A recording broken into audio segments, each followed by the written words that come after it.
我給了自己4天的時間獨旅，想為台灣文化盡一份心力。這4天我去了澎湖與老師傅修築石滬，外表曬成黑炭，心裡成就滿滿。我自認是一個奇怪的人，要去一個地區旅遊的時候，會先查當地有沒有溫泉，有沒有瀑布，有潛水的點嗎？最高點在哪裡？我要去爬嗎？或是當地有沒有無可取代的特殊景點？這點從撈野海頻道應該很好看出來。大概是2021年吧，我有點忘了。在尋找澎湖特色資訊的時候，我看到一個簡潔、精美且資訊豐富的石滬網站，叫澎湖石滬資訊平台。網站裡有快400口石滬資訊，幾乎都有空拍影像。石滬的名稱、材質、擁有的主人、過去的故事，甚至還為石滬的健康度做了量化數字。大家最熟的7美雙星石滬健康度就是100分，非常有趣。我直接被網站黏住，黏了1個小時以上。當時了解到幾件事：一，原來澎湖有那麼多石滬啊，不是只有雙星石滬而已。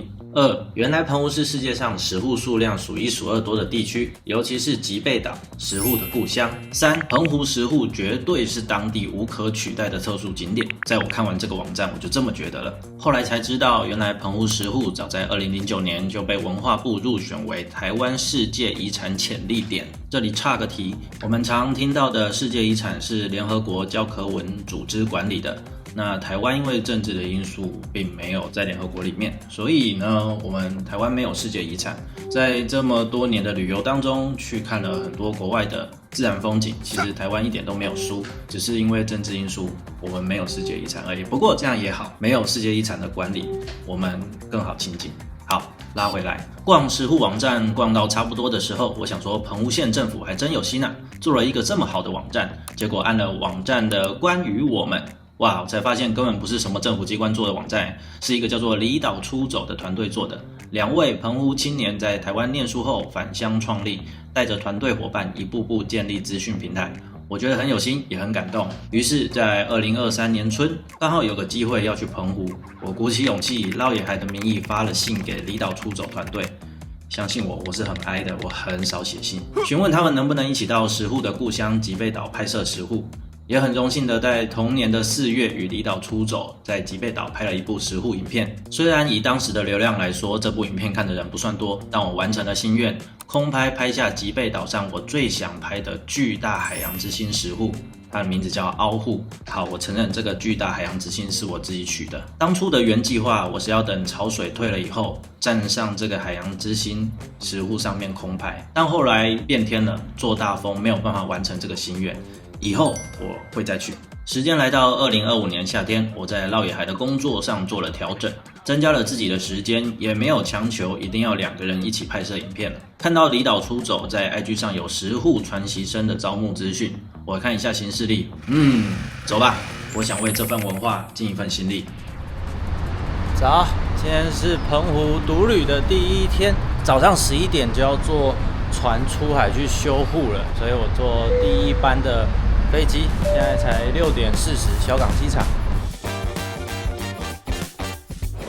候機室就有雙星石滬咯，很漂亮。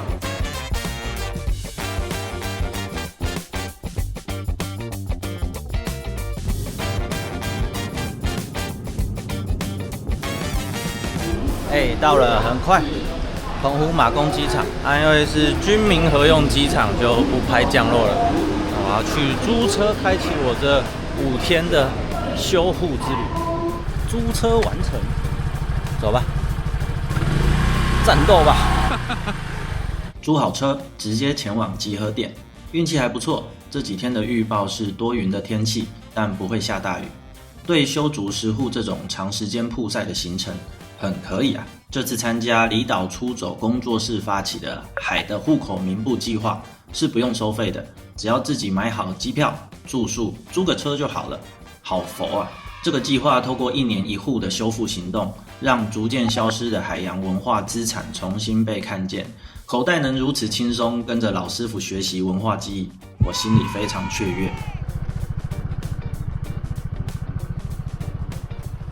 好的，提早到達了集合地點。這5天的修滬行程呢，前2天會出海，在比較遠的石滬，那後面3天就會在比較近的地方。好的，瞬間換裝完成。那我們等一下出海要修築的石戶叫做紅螺東戶。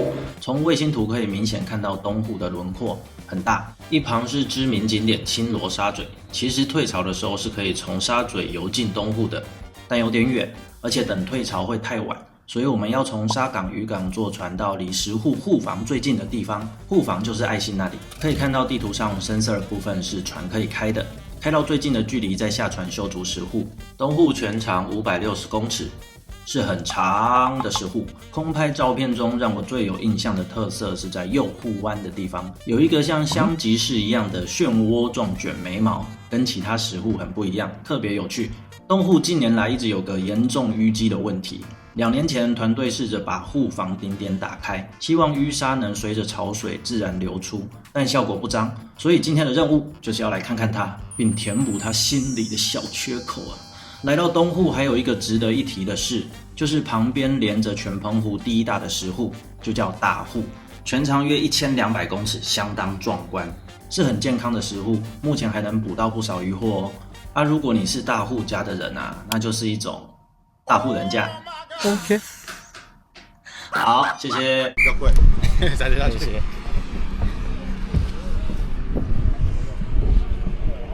上船嘍！出海後，離島出走為我們講解本日修築的重點。這位是右吉，離島出走的共同創辦人，又叫戶博士，對石戶了若指掌。我有好奇的問題都會詢問他，聽他侃侃而談會很入迷。我想他對石戶的熱忱就像我對野溪溫泉一樣吧。一旁察言觀色的是副詞，離島出走的共同創辦人暨執行長。拍手拍手拍手啊！雖然我有時候覺得修石戶的時候他是不是在偷懶，但他總是在重要的時候出現，給大家幫助。離島出走成立了幾年間，串聯整合地方資源，與在地居民合作，推動以石戶為主的旅遊行程，在觀光的同時富有教育意義，也是讓石戶這項珍貴文化傳承的推手。接下來是離島出走的技術擔當，資深匠師昆師從10歲左右接觸石戶至今50多個年頭，對食材的挑選、旋轉、排列、堆砌，就像呼吸一樣自然。這幾天跟在昆師旁邊看着，就是一場現場版的文化傳承饗宴。我們航行到離東戶2到30米的地方停船，再往前就太淺了，潮水還在退，可以看到石戶的形狀漸漸浮現。昆師先下水幫忙綁繩子，這樣不想游泳的人就可以坐 SUP 前進石戶，而我呢，已經等不及泡海水啦。石戶我來了，已經踩得到嘍，踩到了。退潮的時候，這個水很漂亮哎，就會呈現一種像流過來，然後這有好像速度不太一樣的感覺。然後愛心這看得到嗎？這就是愛心。好，所以景點這樣愛心。這退潮的時候會有很明顯的水流往裡面帶，你看這很大的阻力，難怪魚會被卡在裡面，然後就會怎樣嘞？就會我現在在裡面。那這個石戶的護房呢，在這有個缺口，把它接回來，然後先清淤，把沙子挖開。大家現在用力的在挖。一般來說，修築石戶要從採集食材開始，但2年前開東戶缺口的食材都還在旁邊，少了採集的程序，加上人力滿滿，進度蠻快的。戴好手套，小心不要被石頭壓到就好。石戶的建材以黑色玄武岩為主，沒錯，就是那個古巴比倫王頒布了漢謨拉比法典，刻在黑色的玄武岩，距今3700多年的那個黑色玄武岩。OK。石戶資訊平台有提到，玄武岩在澎湖沿岸隨處可見，採集方便，有稜有角的外形特性，便與石頭之間的鑲嵌契合。厚重的質地適合抵禦海浪拍打與漲退潮的水流壓力，是疊砌石戶的上選，也是澎湖石戶最主要使用的石材。堆疊石塊也是有順序的，我們先把大片寬扁石塊順着漲退潮的方向堆放，減少水流壓力。中間的內櫃可以隨意一些，找中型石塊往內丟就好。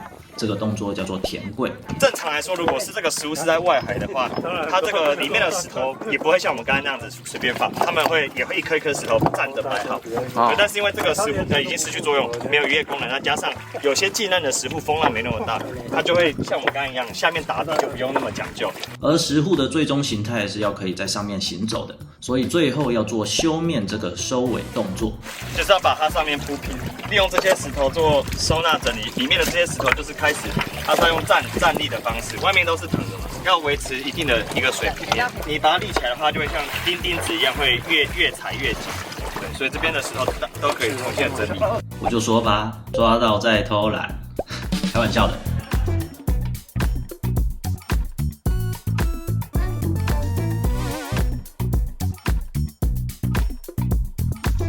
好，这就是我们今天修好的，把这缺口補起來，成就感爆棚，很讚哎。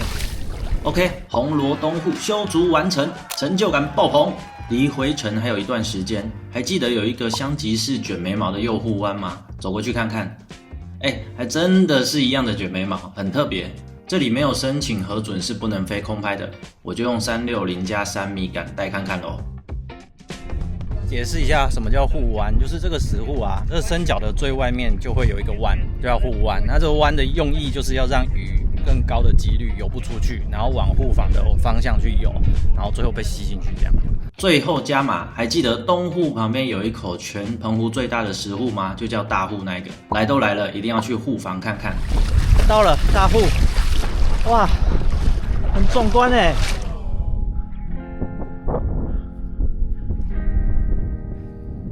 大戶的護ฝั่完整，退潮也保有一定的深度。本來想多待一下的，但差不多要上船了，回程吃飯 ，Go！ 來到民宿報到，9月中的澎湖已接近淡季，背包房一晚500塊，很開心耶，又新又乾淨。10個床位的背包房只有我一個人入住，連續3晚都包房了啦，運氣太好了。晚餐我問了佑吉，澎湖最近有沒有什麼厲害的餐廳？他給了我一些名單，最後我選了這間有價位的餐廳，犒賞早起坐飛機又勞動一整天的自己。飲品豐如康普茶先上，喝一口很滿意。一間餐廳如果飲料有好好做，通常餐點不會太差。接着被招待了一份創意招牌菜，水潤餅麵包、臭肉魚奶油。將有肉桂香的新竹水潤餅烘烤，加上澎湖在地臭肉魚乾特制的奶油，跨海峽的濃郁搭配，特別又好吃，感謝店家。再來土魠魚炸串、士拉叉醬，在海島點魚炸串，合理。鮮魚加炸公配上酸甜微辣士拉叉醬，開胃呀！熟成生魚片、水果沙沙上桌。在海島看到生魚片沒點會很痛苦，魚肉熟成後味甜軟嫩，最後用牡蠣墨魚麵、狗蝦鬆來填味。只要牡蠣有鮮，墨魚有濃，麵有 Q， 我就 OK。好，選過，口味就不詳述了，我是來修石壺的，對吧？這餐吃了998元，滿足。黑板上還有很多菜色都很想點，但下次了。如果平常有在吃餐廳的，可以記起來，很可以哦。今天早點睡，明天是更難的石壺修築任務。明天修的石壺呢，可能就要運石頭，然後會有一些抬啊、搬啊的動作，然後還要挑選。對，早點休息。整理一下，出發。今天在修石壺之前呢，有一個室內課程，大概會有40分鐘。修築石壺的時間要配合潮汐，這幾天都是中午過後到傍晚適合，很不錯。早上可以睡飽再去離島出走的體驗教室集合。在騎車經過成功水庫的時候，如果堤防道路有開，建議騎上來，很 chill 的。過了水庫沒多久，就到集合點紅螺村漁造。紅螺村有個小故事，就是村裡從事木工的男性非常眾多。全盛時期，全澎湖6-7成以上的木工都來自紅螺。2019年，離島出走與在地木工匠師合作，展開漁造修復工作。匠師還是澎湖少數具有文化部認證的日式大木、小木傳統匠師哦。紅螺漁造在2022年完工，離島團隊的體驗遊程、大小活動，還有我這次參與的修護行動，都是在漁造這裡集合上課。好，我要朝石壺傳習生 Level 1前進了。課程中提到，目前能修築石壺的師傅是越來越少，而且年邁。這是為什麼離島團隊會發起1年1戶的修復計劃？想想自己現在也是文化傳承的一小部分力量。我覺得很有意義。那第二個是它的這個破損的範圍面積很小，那就是這一段只剩下大概7-8公尺左右。接下來要接回主線任務了，就是今年最主要修築的石戶免仔灰戶。免仔灰石戶位置在觀賞日出的景點果葉觀日樓的正前方，從衛星圖可以明顯看到輪廓，換成空拍看更明顯。可以看到免仔灰戶的主體結構完整，離岸不遠，大小朋友都好親近，沙灘風景也很美。可惜石戶的左身角殘破不堪，若修築完成，將會是具有觀光價值與教育意義的文化景點，是一口很值得修築的石戶呢。右吉說啊，這個石材非常珍貴，可能沒有辦法在很近的地方找到適合的石頭，所以我們要從一段距離運過來。那現在要搶在水還沒有退這麼多的時候，借助水的浮力，趕快多收集一點石頭。目前潮水已退了一半，趁水還沒乾，借助海水浮力搬起大石頭，再用浮具運輸到石戶邊。如果沒有海水的浮力，要搬着這些大石頭移動，應該一下就累了。有時也利用繩子移動石塊，太重就加上扁擔。好，到。OK， 這裡有一顆不錯的大石頭，能滾則滾，看我慢慢滾，總是會到的。這一顆就是我剛剛滾過來的，還蠻大的哦。這風吹的頭髮好醜，那累要來吃西瓜了。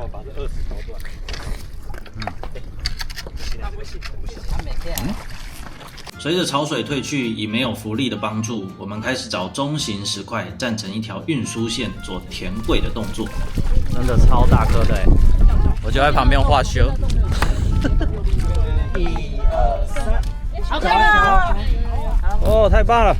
好，來看看今天的成果吧。整個護灣變出了3倍耶，很有樣子，越來越期待完工的樣貌了。今天成就感滿滿，明天要把這裡做得更棒。能夠平穩的走在這個山腳上面是一種幸福啊！看這裡修得多好。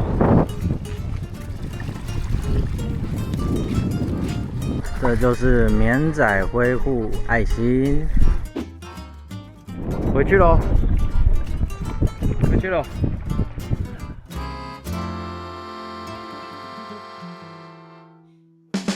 今天一樣是中午集合，早上沒事就騎車晃晃，無意間騎到湖西漁港這段路，還真漂亮啊！很喜歡這種有目標但又不用跑行程的獨旅時光。我找到一處突出的平台，留下這張照片，發個呆，繼續上工嘍。今天來的比較早，可以看到石戶還沒有完全露出水面，這也是有目的的。今天要收集大量石材，把護灣的輪廓疊砌出來。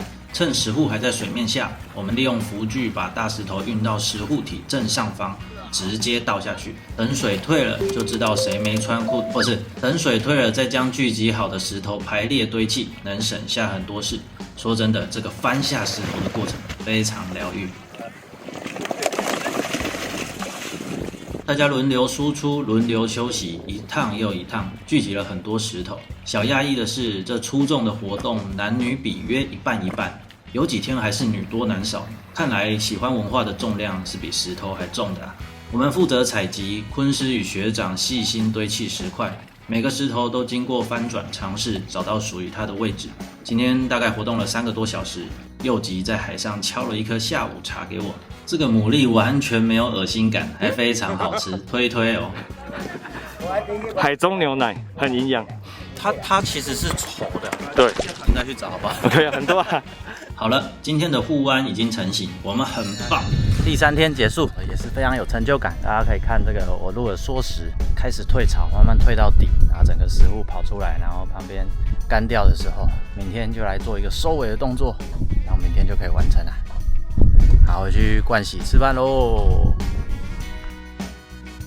右吉跟我說，今天馬公市有市集，而且很多澎湖厲害的店家都會出來擺，聽起來很不錯。市集整體的感覺跟色調都很舒服。我挑選了2間餐車，不少人排隊，趕快買起來。這是第1間炸魚，是隱餐廳的攤位哦，有鰻魚塊跟紅乾塊哦。這隱餐廳也是澎湖這裡首屈一指的餐廳啊！我今天晚上本來要去吃的，結果出來擺攤，那就來這裡吃就好了。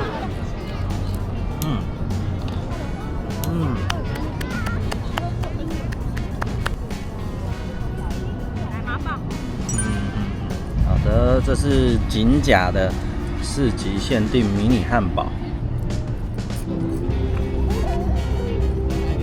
2間都很好吃，下次來會再去本店看看。大家有興趣的趕快記錄起來。今天也要早點睡。佑吉說明天早上要給我加個海上行程。晚安啦。早安，今天的行程就是獨木舟。我們要在漲潮時划出去，尋找特別的海上小屋。其實蠻不容易的，而且去程逆風，很吃核心與手臂的力量。從遠遠就看得到，結果划了老半天，划到腹肌都出來了。一只沿路，2只沿路，躲在裡面，3只，叫什麼？沿路。到了。終於，這海上小屋是緊急避難用的。這片海域退潮的時候可以走很遠，回程的時候如果沒算好時間被困住，就到小屋裡待個大半天，等海水退了再回家。2年前這屋頂還沒垮，啊，現在垮。我手很麻瘋狂的出力，現在手腰腹都哇！好啦，完成一個挑戰，完成，要回去了。下来還要修食護。对啊，你知道我們最主要是要修食護嗎？就體力都花完了。對，好啦，走啦，耶，完成了。回到漁造，真是餓死了。不管這碗鍋燒麵多燙，我都要馬上嗑掉。不過澎湖的鍋燒麵料都這麼豐富嗎？看看這料拉起來多好看，我之後來還想再吃。上工嘍！今天是預計完工的日子，看看石滬配這陽光沙灘多療癒。我有時候在想，具有文化意義的事物很多，為什麼會喜歡石滬呢？有可能是我喜歡玩水吧，看到海，看到溪水就想跳進去。也有可能是石滬呈現了島民與自然的互動，與大海生活的歷史吸引了我。再來最有感的是它帶有愛心的形狀，加上濃厚的文化意義。也許雙魚真的浪漫了一點吧。今天的工作是把定型好的護灣做收尾，把內櫃填實，把表面修平。相對於昨天運大石頭來說，沒有那麼出眾。大家跟着昆師做最後細修啊，空拍都剛好捕捉到我偷懶的時候。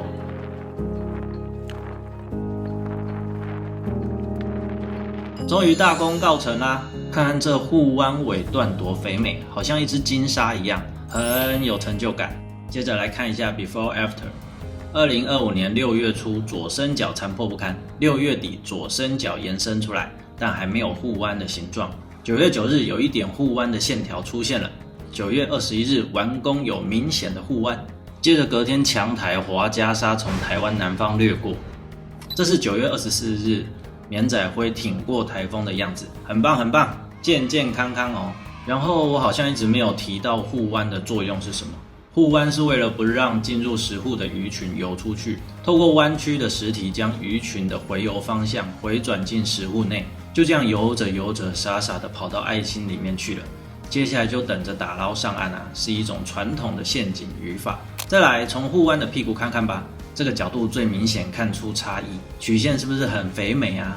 這時我想做一件事，不知道大家猜到了沒？但在做這件事之前，先完工合照，感謝昆師與離島出走團隊帶領，也感謝自己願意曬成黑炭盡一份力。如果你有來澎湖，也來果葉觀日樓看看我們修的石滬吧。最後要做的事就是走回去，不是走沙灘回去，是走我們修築好的石滬回去。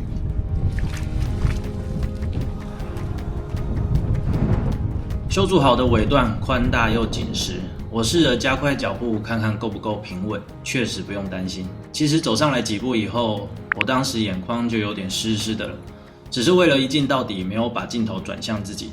現在坐在電腦前面看畫面，還是會很感動。到這邊，我的修護獨旅也到了尾聲，但這並不是結束。2026年的修護行動已經開始招募了，先說我也會去。離島出走工作室發起海的戶口名簿計劃，透過1年1戶的修護行動，讓逐漸消失的海洋文化資產重新被看見。2026年的標的是西嶼內安村的鐘羅礁戶，將由石滬匠師洪正坤師傅帶領，就是坤師啦，以實地參與修復石滬作為技藝傳習的場域。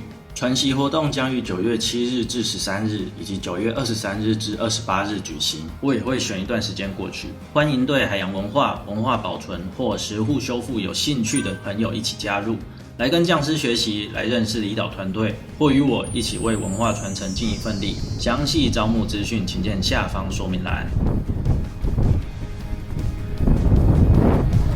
走完啦，走完啦，明天再會晤，拜拜。